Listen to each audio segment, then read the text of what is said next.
हामी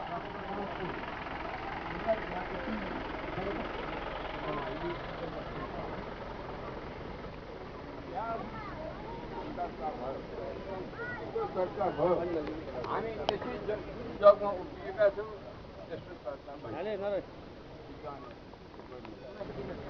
मलाई एउटा धेरै खुसीको कुरा के छ भने म पहिले यहाँ आउँदा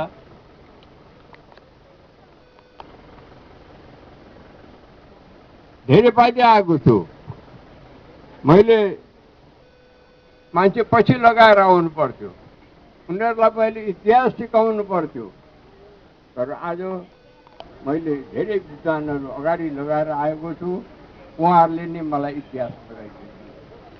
म कस्तो भाग्यमानी छु, कति आनन्दित छु। म यो समाजको एउटा सिँढी हुँ। म यो राष्ट्रवादलाई अगाडि बढाउनुको निम्ति, हाम्रो धर्म संस्कृतिलाई अगाडि बढाउनुको निम्ति एउटा सिँढी हुँ। म त्यो सिँढीको निर्वाह गर्दैछु। हामी सबै सिँढी हौँ, हामी अन्तिम होइनौँ। हामीले यो राष्ट्रको निर्माणमा आफूलाई सिँढी कायम गर्नुपर्छ, सिँढी बनाएर सक्नुपर्छ। हामीभन्दा माथि आउने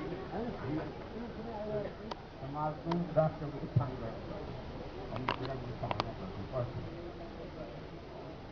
मैले अहिले जुन चलिरहेको छ, जुन अवस्था अहिले नेपालको छ, त्यसलाई कसरी उल्ट्याउने भन्ने कुराको चिन्ता मलाई छ। म नेपालमा संविधानीकरण गरेर सङ्घको टुक्रामा बनाउन दिन चाहन्न। अर्को धर्मनिरपेक्ष भने कहाँबाट आयो? यो संविधानमा धर्मनिरपेक्ष भन्ने पनि लेखिएको रहेछ। त्यो धर्मनिरपेक्ष भनेका थिए। यो चुनाव पद्धति जुन छ, यो चुनाव पद्धतिले नेपालमा भ्रष्टाचार बढायो। जुन भ्रष्टाचारको जगमा उभिएर यो समाज बनेको छ, त्यहाँ भ्रष्टाचार निवारण हुँदैन। त्यसकारण यो चुनाव पद्धति पनि बदल्नु पर्छ। यो एउटा देश हो, एकीकृत देश हो। यो एक मधेस एक प्रदेश भन्ने कुरा जुन आइरहेछ त्यो पनि हुँदैन। तर यी जति कुराहरू निस्किए त्यसको निकास के भन्ने कुरा राजनीतिक मान्छेले त्यसको निकास खोज्नुपर्छ। त्यसको निकास पनि मैले खोजेको छु।